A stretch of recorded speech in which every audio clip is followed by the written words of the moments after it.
Sudah. Siap. Terima kasih kepada rekan-rekan semua. Hari ini kita akan melaksanakan rilis terkait dengan kasus pembunuhan anak di bawah umur.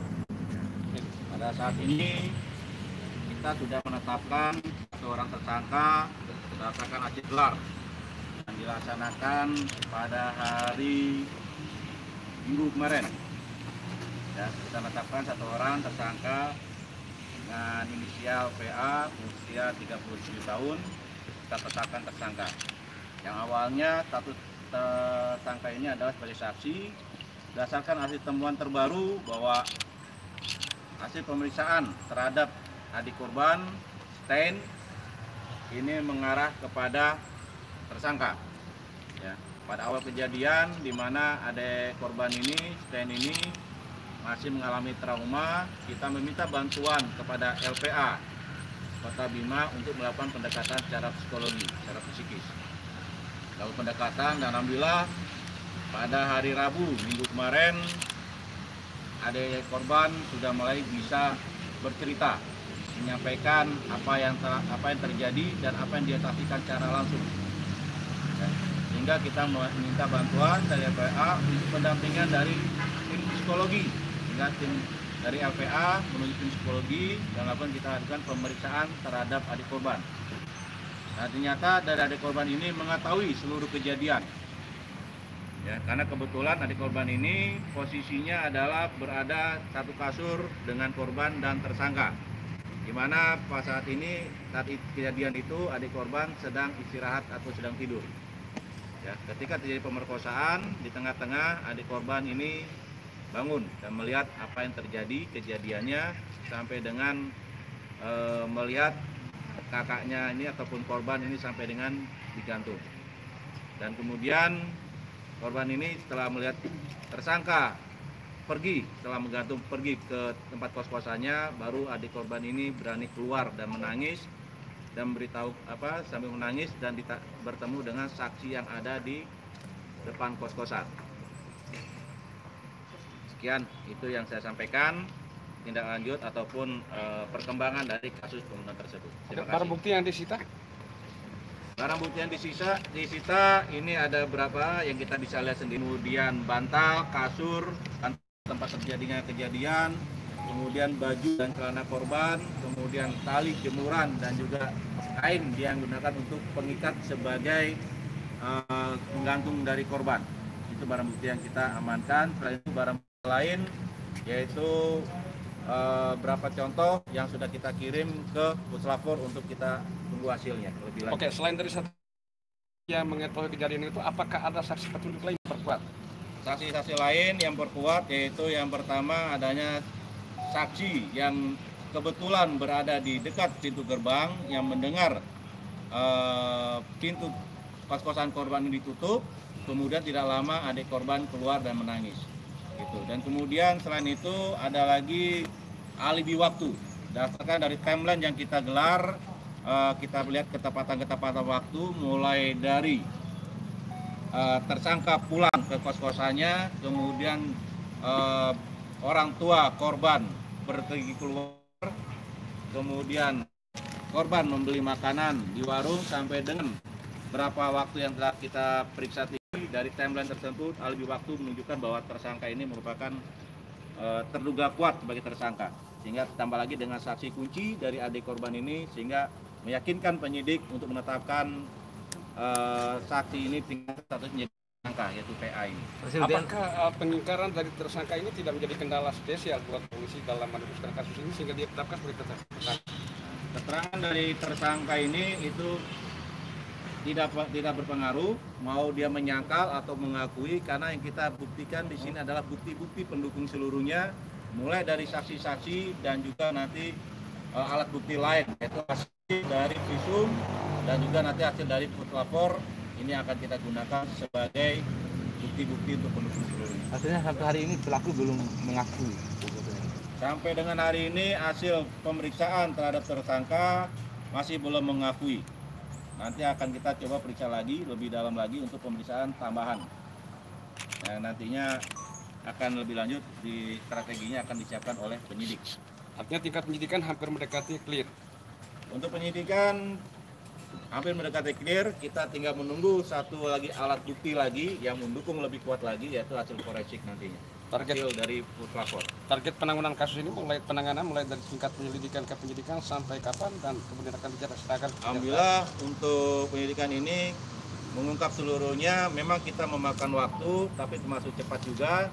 Karena memakan waktu adalah saksi kunci ini kita perlu menenangkan dulu mentalnya, ya secara psikisnya. Karena waktu terjadi melihat kakaknya meninggal dunia dilakukan secara kasar sehingga menyebabkan gangguan ataupun guncangan terhadap mental atau psikologi dari adik korban ini. Sudah tidak ada kendala sampai sekarang. Untuk saat ini alhamdulillah kendala semua sudah masih gelar-gelar, sudah tidak ada kendala semua. Kita sudah menetapkan sebagai tersangka karena sudah clear semua untuk penyidikannya. Penanganannya sampai hari ini berstatus penyidikan dan sudah sejauh mana? Penanganan sudah kita kirim SPDP-nya ke kejaksaan dan status sudah lidik, sudah naik sidik, kemudian daftarkan tersangka dan kita tinggal melengkapi berkas-berkas yang ada untuk nanti lebih lanjut kita serahkan kepada kejaksaan. Baik, sampai dengan hari ini motif dugaan pemerkosaan pembunuhan ini kan belum terungkap karena tersangka belum mengakui perbuatannya. Langkah-langkah yang akan dilakukan oleh polisi? Kita akan langkah-langkah itu akan mencoba melakukan pemeriksaan ulang lagi, melakukan pemeriksaan tambahan terhadap tersangka ini. Nanti akan ada pendampingan yang kita juga akan minta pendapat ahli yang ada untuk dalam pemeriksaan ini. Adapun kalau motifnya sementara ini motifnya memang adalah karena nafsu. Karena nafsu. Seberapa pentingnya motif dalam kejadian ini, perkara ini? Motif ini dalam perkara ini sebetulnya adalah untuk lebih mudah mengungkap perkara ini arahnya kemana. Itu adalah motifnya. Tapi bukti-bukti ini yang lebih utama lagi untuk mendukung seluruh penyidikan. Hasil forensik itu sangat diperlukan atau mungkin itu diperlukan hanya bukti tambahan? Bukti forensik ini memang bukti yang dibutuhkan, tapi dengan adanya saksi kunci ini itu sudah lebih dari cukup. Dan artinya ini tidak pengaruhi kunci untuk nanti bukti pendukung. Tidak pengaruhi. Enggak bisa. Oke, baik. Sedikit biar diperjelas ini, yang dilihat sama adiknya ini saat dilakukan pembunuhan atau saat diperkosa? Nah, adiknya ini menyaksikan adalah ketika terjadinya pemerkosaan. Karena adanya suara berisik, adiknya terbangun melihat kakaknya sedang diperkosa. Karena saat psikis dia takut, kemudian dia menyaksikan sampai hal itu terjadi pemerkosaan selesai sampai dengan korban digantung. Adik tersebut menyaksikan. Perkembangan soal pasal ini Pak Kapolres, kan ada wacana akan ada tambahan pasal yang memberatkan terduga tidak sekedar seumur hidup atau minimal 10 tahun. Kalau kita melihat dari hasil gelar kemarin memang ada penambahan pasal, satu pasal kita tambahkan yaitu pasal 81 ayat 5 yaitu dengan ancaman hukuman ini adalah seumur hidup tetap. Seumur hidup. Opsi meminta hukuman mati dan kemudian ada hukuman kebiri. Nah, itu untuk hukuman pendampingan lain masalah itu nanti akan kita koordinasikan lebih lanjut dengan ya. Pasal berapa saja nih? Nah, pasal yang diterapkan ada berapa pasal yaitu pasal 81 ayat 5, ya. Pasal 81 ayat 1, junto pasal 82 ayat 1 Undang-Undang nomor 17, kemudian pasal 80 ayat 3 Undang-Undang nomor 35 tahun 2014. Ini terkait masalah pelindungan terhadap anak. Terlukanya nggak bisa diwawancara, Bang Didi? Ampura. Nggak bisa diwawancara terlukanya? Nggak bisa ya? Terima kasih. Minta foto pasal itu. Ya. Terima kasih. Bawa ke dalam.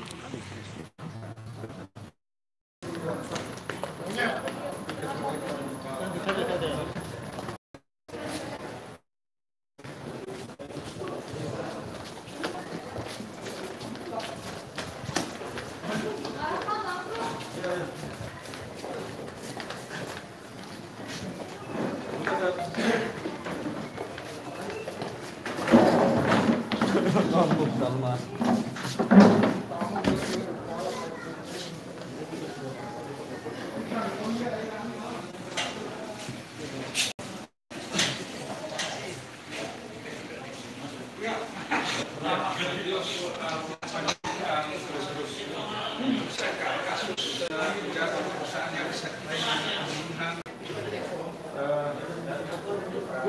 anak SD kelas 3 di SD. Banyak anak bisa menyaksikan nanti di Facebook dan di beberapa grup media online. Saya videonya akan kita saya masih di Polres Jawa Barat.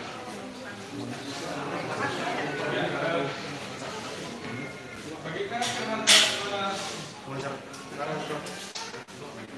pelaku itu tidak mengalami proses penyelidikan dan penyidikan. Sementara hasil forensiknya itu akan dijadikan sebagai barang bukti tambahan. Bisa sampai di sini dulu jumpa dari sini. Ya, saya nggak bisa membalikkan kameranya karena ini bukan video siar langsung. Tadi sebenarnya kita mau siaran langsung, hanya saja memang ada kawan-kawan lain ya tidak sepakat untuk siaran langsung dan kita akhiri dulu sampai sini dan ini persiapan. Baik, sampai sini dulu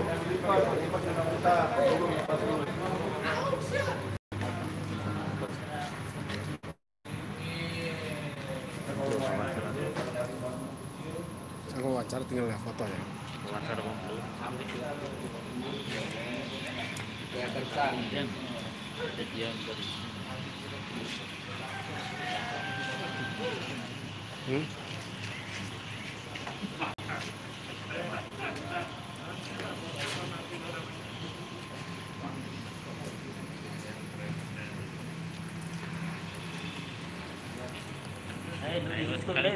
Kali tempe mulu mau redaksian nah. Redaksian nah. Aku redaksian nah tahu.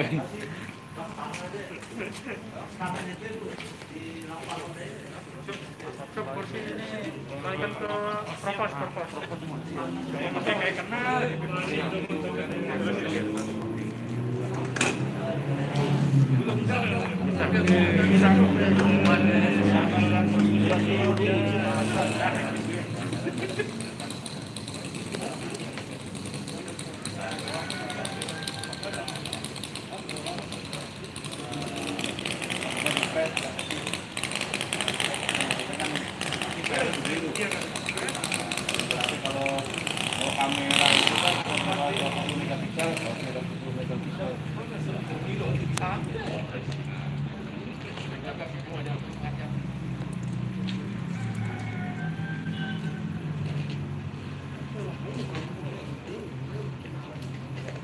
Kalau Pak turu-turu ini levar itu mata kan,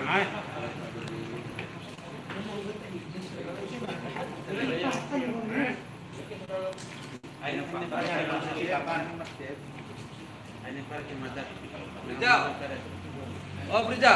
Tahu kira-kira besok di kita pelaku dia kan?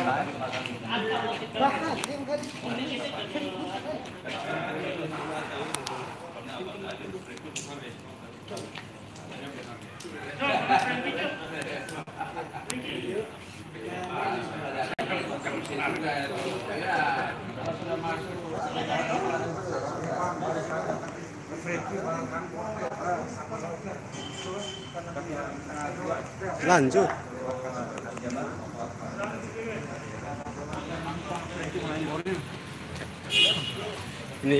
Ini Kanit PPA yang menangani langsung kasus tersebut. Barang bukti ya. Ya itu sekalian balik.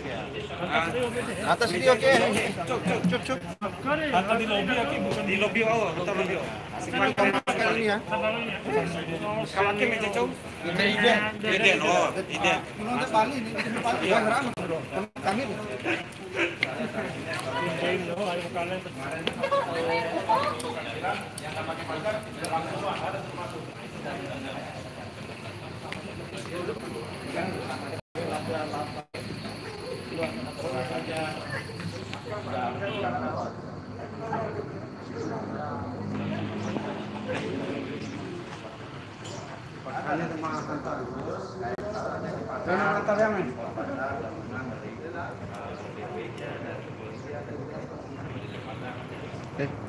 Untuk sementara kita akhiri dulu live kita.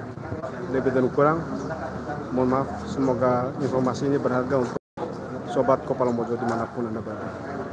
Selamat menjalankan ibadah Jumat. Assalamualaikum.